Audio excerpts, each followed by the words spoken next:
Good afternoon, sports fans. PBnZ Sports Chaos coming at you once again.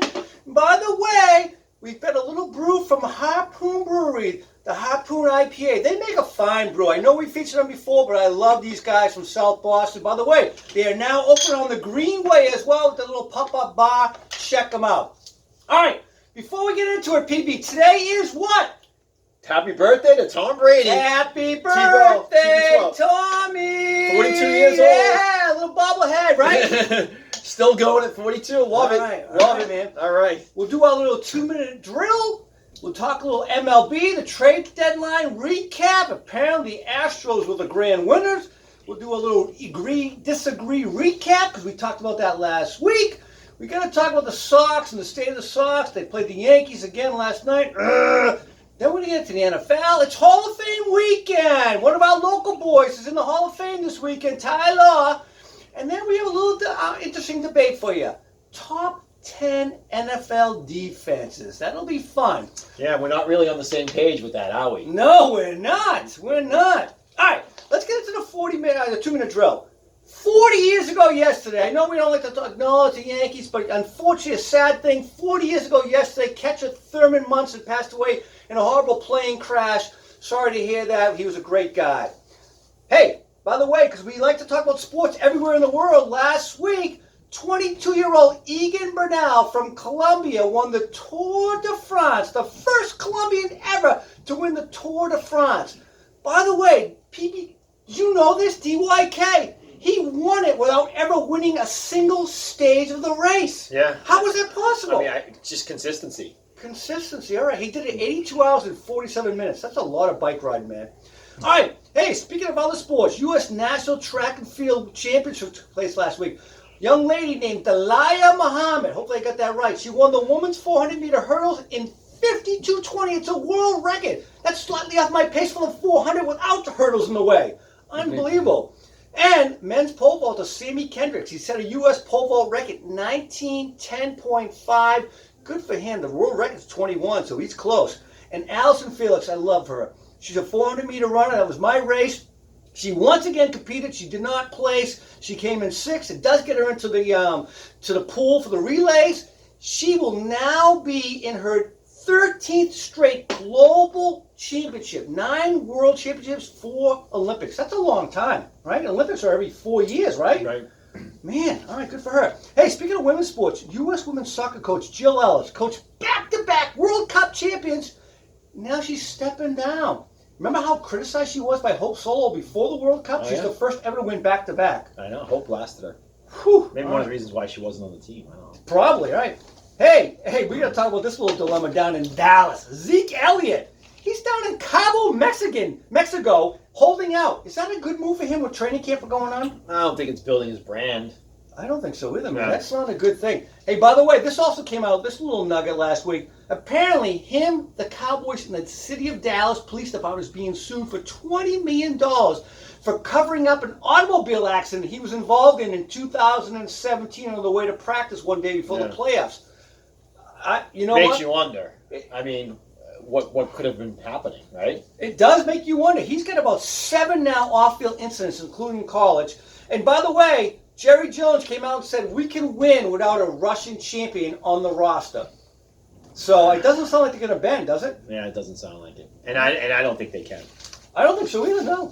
All right, hey, more news in the NFL. Sad news, I hate to say it. Nick Buoniconti. For you longtime Pats fans older than PB and I, he played for us in the 60s when they were the Boston Patriots. He passed away this past week, 78 years old. Played 14 years, 7 for the Pats, and then he went to the Dolphins, where he was in 3 Super Bowls. He won 2, including was on the undefeated team, right? 8-time All-Pro, Hall of Famer. He had some difficult off-the-field stuff. Obviously, he was a CTE victim, as we've heard. And his son, Mark, for those of you who don't recall, he suffered a paralysis in a college football game a number of years ago. Sorry to see Nick pass away. All right, hey, college football, getting away. We'll be talking about that. But college football this year is kicking off on 8/24 PB. I mean, that's the earliest I've ever seen a football game take place, right? Yeah. Miami gets to Florida, which is a pretty good game, right, down in Florida. And by the way, that week also on 8/22, the official new ACC network on ESPN starts off. Wow, that's crazy. Oh, man. All right. Hey, by the way, the first game on the ACC network is none other than defending champion Clemson against Georgia Tech. Hey, speaking of Clemson, did you know this, PB? This is interesting. I heard this the other day, the stat. Since 2015, Clemson and Alabama, 55-4 records, 2-2 against each other, and they have 2 national championships each.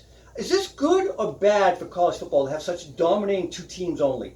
I think with the number of teams that are in college, it's healthy to have parity. And I would rather see more parity. I would agree with you. Yeah. All right. Hey, we're going to talk MLB more in a moment, but what a week it was. The Sox, they started out great. They won 3 straight against the Yankees, then they lost that 4th game, and it all went downhill. They've lost 5 in a row now. And then you had the best thing I ever saw, Trevor Bauer. It was like, the bad news bears. He's on the pitching mound. He just gave up a few hits. He hurls the ball from the mound over the center field fence. Was that classic or what? What I thought was classic was Francona coming out. Did you read his lips? What the fuck are you thinking of? Right? And by the way, he's traded on Wednesday after that, right? It was unbelievable. Oh. And then there's Donnybrook, Cincinnati, and Pittsburgh. Have you seen... first of all, did you see the picture? Amir Garrett, he charges from the mound after he's about to get taken out of the game. He charges the dugout and challenges the entire bench of the Pirates. Yeah. It's reminiscent of Big John Wensick back in the day for the Bruins challenging the Minnesota bench for crying out loud. That was pretty ballsy. Unbelievable. And Yasiel Puig, he was traded during the game. What's he still doing on the field? He's challenging everybody after that. Unbelievable. Swan song, I guess, right? It was a swan song, I guess so, man. All right, let's get into the MLB, baby. Let's start right out with what happened in the trade deadline because... we had some crazy stuff, and we didn't have stuff happen that we thought would happen. Right. Well, we had the agree-disagree from last week, right? So one of those was the Indians dealing Bauer. Given where the Indians are in the wild card hunt, right, and potentially can challenge that Central Division in the AL, you said no, they were going to hold on to Bauer. They did get rid of him. So that was before he threw the ball to center field. I think that was probably the precursor of that. Padres, who are pretty heavily involved in some trades, but they have their closer, Yates, who they did not trade, and you called that one. We're looking at the Nationals and Dodgers making a deal to get a left-handed reliever. And I believe the Dodgers did not, but the Nationals Dusag on the reliever? Did, right? Yes, the Nationals picked up a guy. So you're 2-2. Stroman gets traded from the Jays. You had that one. That was an easy one. By the way, we'll talk about that momentarily. That was a head scratch. I don't even know. I can't get that one. Go ahead. Minor getting traded off the Texans. You said no. You were right there. And then we had Robbie Ray getting dealt from Arizona to the Yankees. You said that would happen. That did not happen. However, Arizona made a pretty big deal getting rid of Greinke, and that put him right in on the Astros, which already a stacked team with a stacked rotation. They just made themselves so much better. Is that unbelievable? The Astros got a premier 2-time Cy Young pitcher. They now have 3 Cy Young pitchers in their lineup, right? And they also got 2 relievers and a backup infielder. Yeah. They went out and did everything they had to do to now put themselves as a front runner, like you just said. Yeah. Not only for the American League, I think for the World Series at this point in time. I would say they clearly far and above. Look at their staff compared to the Yankees staff. If the Yankees even get to the ALCS, I think Houston will take them down. I think so as well. They did what they had to do. And it's unbelievable. The Yanks did zip, the Sox did zip, and the Dodgers got like a backup infielder when they needed some relief help. Unbelievable. I can't believe it, man. All right. Hey, by the way, so the Astros are the winner of that. But you know what? The other 2 teams that did fairly good, you mentioned the Nationals. Not only they got the lefty, but they got 2 other guys as well. They got this kid from Toronto, Daniel Hudson. They got Ronas Elias from the Mariners. So they did pretty well for themselves. And the Braves were winning that division, correct? Mm-hmm. They got 3 relief pitchers too. So I would say it's Astros, Braves, Nats did what they had to do to put themselves in position. And that's going to be a good race between the Braves and the Nationals. Yeah, and one of those teams will probably get a wild card. I think so. Yep. And another team that's in this thing is the Brewers. They picked up an old friend of ours. Drew Pomeranz is going to the Brewers. I think I'll help him out. Yeah. And the A's picked up something. I think when that guy gets on a team, he should probably even not unpack his suitcase. You know? Hey, speaking of that Bauer trade, listen to this. They gave up Bauer. They got Yasiel Puig, so he's coming over to the Indians. One head case for another, right? Yeah. They picked up 2 other major league players that are on the roster and 2 prospects. And the other team in that trade was the San Diego Padres, who also picked up the 14th ranked prospect, a kid named Taylor Trammell. Do you think he's related to Allen? I wonder. I don't know. And by the way, that Mets trade, Marcus Stroman. I mean, here we were talking about them getting rid of, who was it, Paul? Syndergaard. They were thinking about getting rid of Syndergaard, right? Right. Maybe Wheeler, Broom, right? Wheeler, Zach Wheeler, right? Yeah. And then the reliever, Edwin Diaz, who we were hoping came to Boston. Yeah. They got rid of none of them. And then go out and get another one. So the rumor on the street is they did that to keep the Yankees from getting Stroman. Yeah. They're not even in the same division. Not even the same league. It just doesn't make Yeah, it sense. doesn't. Oh, man. All right. That's a head scratcher and a half. By the way, the Sox. So they started off last week. They were 2-1 against Toronto. They won 3 games in a row against the Yankees, and they lost that pivotal game 4, which could have been a 4-game turnaround. Now it's only 2, right? When you lose that one. Yep. And then they get swept by the Rays. Yeah. And then they lost last night. And so now are they on a 5-game losing streak? 5 with a doubleheader today against the Yankees.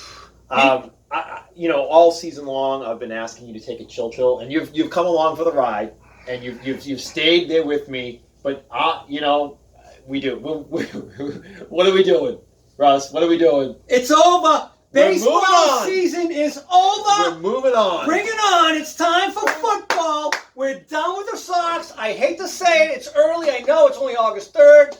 Brady's birthday, but we're moving on. And PB is sticking his official fork in the Red Sox as of today. Done. See ya. 2020. Dave Dombrowski, thanks for coming, brother. See you later. We're done. All right. Moving right along. Hey, let's talk. We're going to get to this NFL stuff, right? Some holdouts action. We talked about the holdouts, right? Who's going to make an impact on the team? Who's going to sit out a long time? Yeah. We talked about Michael Thomas. He's down. He's signed a contract. $100 million, 5 years. He's now the highest paid wide receiver in the NFL. I know you like him. I've got him like only 6th on my top 10. And I had number 1 overall. You have him number 1, so you think it's a good move? I do. And I like the Saints. I think they're doing some good things there. They've been right on the cusp of a Super Bowl. The last 2 seasons, this could be the year for them. By the way, that now makes my number 1 wide receiver, Julio Jones, only the 6th highest paid receiver in the NFL. I don't get it. He's now going to sit out all of preseason. He's going to practice, but he's not going to play. Who knows? Speaking of wide receiver, speaking of other holdouts, Trent Williams. You hear this one? The big left tackle from the Redskins? Yeah, the Pats might go after him, huh? That would be helpful on the left I think side it'd of be the line. huge. Don't you agree? That would be very helpful. We lost another Trent Brown, and then you bring another big Trent in Williams. Yeah. I think that would be huge. I hope they make that deal happen sooner than later. Yep. Hey, by the way, speaking of wide receivers, N'Keal Harry, number 1 draft pick, he is not lighting it up in preseason for what we're hearing. The other day in practice, he dropped 4 catchable balls. I'll tell you, on all the highlights I've seen of him, he seems to always bobble the ball. I don't know. What do you think? Obviously, that's not going to bode well with Belichick, and that could totally affect his playing time. But he also may have some jitters and have to work through some things. I remember the first time I saw Julian Edelman at camp. I saw him in person. I went to camp. I used to live down that way. You tell that story all the time. And they couldn't even feel the punt. Yes, he was dropping punts. Yeah. And you know what I mean? So I'm not going to put a lot of stock into it right now. Okay. We'll see what happens when the season starts. Hey, by the way, this is Hall of Fame weekend. It is. This is the biggest weekend ever for defensive backs. 4 DBs, my position, are going to the Hall of Fame. Our local guy, 3-time Super Bowl champion Ty Law. Yep. You got Champ Bailey from the Broncos. Ed Reed, who I think is one of the best safeties of all time. You got from the 60s Johnny Robinson. I believe he played for the Chiefs. And then you got even tight end. So you've got 2 of the least decorated Hall of Fame positions other than the kicker. Tony Gonzalez, he's moving into the Hall of Fame this weekend as well. And speaking of Hall of Fame, locally, the Pats had their Hall of Fame inductions last week. Leon Gray, great offensive tackle. John Hanna got inducted. And Rodney Harrison, my favorite from the Pats, number 37. Does he make the NFL Hall of Fame, PB? He's on the cusp. He could, but I'm not saying he's a shoo-in. We'll talk about it. He's a top 10 safety in NFL history, in my mind. All right. Moving on. Hey, by the way, Darren Woodson needs to be voted in, fans. Help him out. And Troy Polamalu, but he's not eligible yet. Hey, we get some early injuries in NFL. A.J. Green, he tore up his ankle a little bit. He's going to miss at least 2 or 3 games for the Bengals. I know you're not a big A.J. fan. I got him in my top 10, but you think he's on his downside, right? Yep, I had him out of my top 10. mean, apparently he doesn't live up to his last name, Yeah. right? He can't escape injury. He's out again with a calf injury. Yeah, and that team, with Locke healthy, the way they've built that team around him over the last couple of years, some of the trades they've made, they're right that they could be an AFC conference champion contender if Luck stays healthy. I agree with you, man. They could be definitely right there. Hey, you know what? We talked about top 10 quarterbacks last week. One guy neither one of us mentioned, Matthew Stafford. Mm-hmm. You know what? When I reflect back on that, I probably think he's between 11 and 10. Which, 10 and a half? That's it. He's a 10 and a halfer. That's all he is. All right. Yeah, I mean, I was considering him. I looked at him for sure. Yeah. I just don't feel like maybe it's the team he's had around him. I don't know. I don't have him in my top 10 though. By the way, who was he a high school teammate of? Another superstar in pro sports. You know, I've heard that before, and I just can't. Let me help you. He's a pitcher. He pitches for the Dodgers. Oh, it was Kershaw. Clayton, you imagine that lineup? Imagine if you had to play a back-to-back against his high school team. It's him and Clayton Kershaw. Yeah. They were throwing darts at you for crying out loud. All right, we did top 10s last week. We're going to go into the top 10 defenses that we agree on, or think about we agree on. Apparently we don't. But let's start out. Apparently right now, the fantasy rankings from last year going into this year, top 10 defenses. We'll just go 10 only. Number 10, New Orleans Saints. Number 9, Denver Broncos. Number 9 is the New England Patriots. Number 8 is the Denver Broncos. Number 7 is the Buffalo Bills. I'm surprised by that one. Number 6 is the Houston Texans. Number 5 is the Los Angeles Chargers. Number 4 is the Jacksonville Jags. PB's kind of high on them. Number 3 is the Minnesota Vikings. Number 2 is the Rams. And number 1 is the Bears. So that was from Fantasy Rankings. Bleacher Report has some credibility. Their NFL Power Rankings has the Redskins at 10. I don't know they're smoking there. That's definitely a crack pick. They had the Broncos at 9, Cowboys 8, Jags 7, Pats 6, Titans 5, Chargers 4, Vikings 3, Steelers 2, and Bears 1. PB, go ahead. All right. What do you got? I know you have some disagreement there. Oh, yeah, I do. I absolutely do. It's interesting to see the Patriots are in both top 10s. I like that. I think the Patriots have a solid defense this year. I'm going to start off with my number 10 team in that list, which is going to be... It's not the Washington Redskins. That must be It's going to be the Buffalo Bills at 10. Okay. Oh, okay. I gotta hear. You got a story on that? No. Last year they had the number 1 pass defense in the entire NFL. They did. I think they can continue that trend. Their run defense, we'll see where it goes. But 7 in the fantasy, so that's pretty good. Okay. At number 9, I have the New Orleans Saints. Okay. I really like Cameron Jordan up front. I do too. And Lattimore in the backfield. Decent cornerback. Yeah. Yes. Number 8, I am going to have the Colts. I really like what they did. More Colts talk here. All right. Acquiring Justin Houston. Okay. As a matter of fact, I have 3 teams in that division in my top 10 list. Ooh, okay. I like the pickup of Rocky Ya-Sin from Temple. I think you'll see him come in. You liked him a lot. You were hoping the Pats got him. Remember that. Yeah. Number 7, I got the Texans. Anytime you put J.J. Watt and Merciless and Jadeveon Clowney on the same field together, you have to have it. The question is, can they stay healthy? And does Clowney show up? Right, he's holding out right now. Yeah. So, but I have them at 7. Number 6, I have the San Diego. Sorry. Everybody does it. I still do it. I mean, I'll also say the Chargers at number 6. Yeah. I think Joey Bosa is a difference maker. Number 5. Here's my big surprise. Oh boy, here we go. 5. Strap in For this one. I got the Green Bay Packers at number 5. And I know it's crazy. Nope, they're not on anyone's probably top half of the league. But 19 in fantasy. I think they went out and did what they had to do in the offseason. They got Preston Smith from Washington.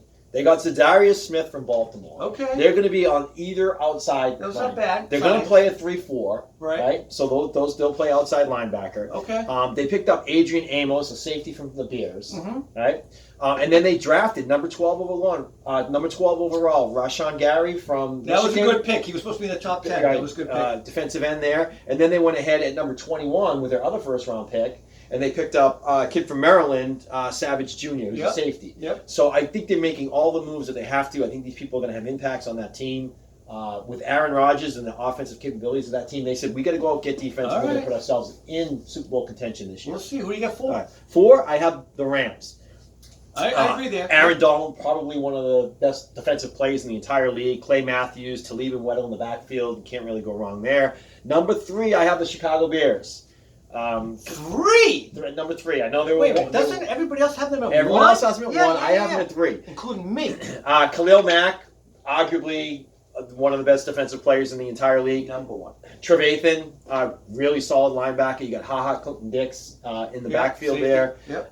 as well as Buster Screen and who they picked up from the Jets, and Amu Kamara, who they picked up from Jacksonville at the other corner. Cornerback. So really like what they're doing there in Chicago. Number 2, ready? New England Patriots. Okay, all right. You got Wise and you got Guy. A couple wise guys, right? The wise guys. I like it. Pats will We got probably the wise guys. they'll probably play in a 4-3 for the most part, but they do have Bennett that they picked up from Philadelphia. Okay. Bennett is very flexible, right? They're can playing him over the nose. I heard. Yep, they could do that. They can put him in a different lot of places. So he could be up, he could be down, Yep. right? And he could play in a 4-3 or a 3-4 if they need to. Yep. And then when you look at the other linebackers, Van Noy, I think he's going to have an unbelievable year. Hightower, if he can stay healthy, he's another solid runner. And then linebacker. And then I think Brought back Jamie Collins. right. And Jamie Collins, arguably probably the best defensive backfield in the NFL. You got the McCourty brothers, Yep. right? You still have Gilmore, and then you have Chung. Yep. That's a solid backfield, right? Yeah, it is. Right. No, I They're agree with you. fast. They can move. They got Strength of the team. Yeah. In a pass-happy league, that's They important. can close Yep. on speed, right? They got good hips. They can do everything. So they're going to rush the passer. That's the only trouble I see right now. Yes, and, Right. but with some of that flexibility of Bennett, I think might allow I that hope to happen. so. A lot on the shoulders. Yeah. Who do you get for number They'll 1? give some interesting defensive looks, and then number 1 overall, Jacksonville Jaguars. I know that's a very maybe you consider to be risky pick. Hold on, I got it. They- Wait, what? they have- Jaguars. So All right, so 4 all right. in fantasy. I got it. All right, Bleacher Report. Does they have them? They didn't even, Yeah, they got them at 7. they give them All 7. right, I got all number right. 1. Marcel Darius they picked up from Buffalo. Oh yeah, on the yeah. on the line, Defensive right? He's tackle, on the D line. right. They also got Calais Campbell from Arizona. He's on the line, Lead defensive end. Yeah. right? And then you look at their linebackers, and they got Miles Jack. They drafted Josh Mike Allen out of Kentucky, That's going to be a huge help. Yep. Right. Edge rusher. edge Yep. rusher, right? And then, again, he could be down, he could be up, depending on where you want to put him. Yep. He'll probably be up most of the time. Yep. And then you have Jalen Ramsey, who I know arguably could be a cancer in the locker room type player, but he still goes out and Disruption. gets things done. AJ Bouye at the other corner. I just think they have a real solid defense. You're looking at 6 guys right there that can all contend for the Pro Bowl. So there you go. There's my top defense. I mean, you know what? I have Jags at 9. I got Saints. You mentioned Saints. I do like their D. I got them at 10. Jags only at 9. Chargers at 8. I can't put Chargers, and then I have Rams at 7. I can't put either one of them over the Pats, who I have at 6. I have somebody you didn't have. A couple. I got the Steelers at 5. They always play great defense. I think they're going to do it once again with Bud Dupree. I like the Vikings at 4. They had a solid year last year. They're in both the rankings, 3 in the fantasy and 3 in the Bleacher Report. I think they have a solid defense. I love Harrison Barnes in the backcourt there and the safety. Cowboys, they have a great defense, in my opinion. Their defensive backfield I'm a little concerned about, but I got them a solid 3. I got the Broncos at 2. They have the best defensive line, in my opinion, in football. Easy number 2, I think. And then the Bears are at 1. I know you had them at 3. Is that correct? yeah. I got them at 1. Khalil Mack is the number 1 player in Interesting. football. You have the Broncos. You're 2, 3, 4, and 5. Broncos, Cowboys, Vikings, Steelers. I didn't have any one of those 4 in my top 10. You didn't? So we You are didn't. not on the same page at all with our defensive Fans, take it from the guy that played defense. You just heard the right top 10. We'll find out as the season progresses. Another wrap here on the PBnZ Sports Chaos Show. Thank you. Have a great Hall of Fame weekend.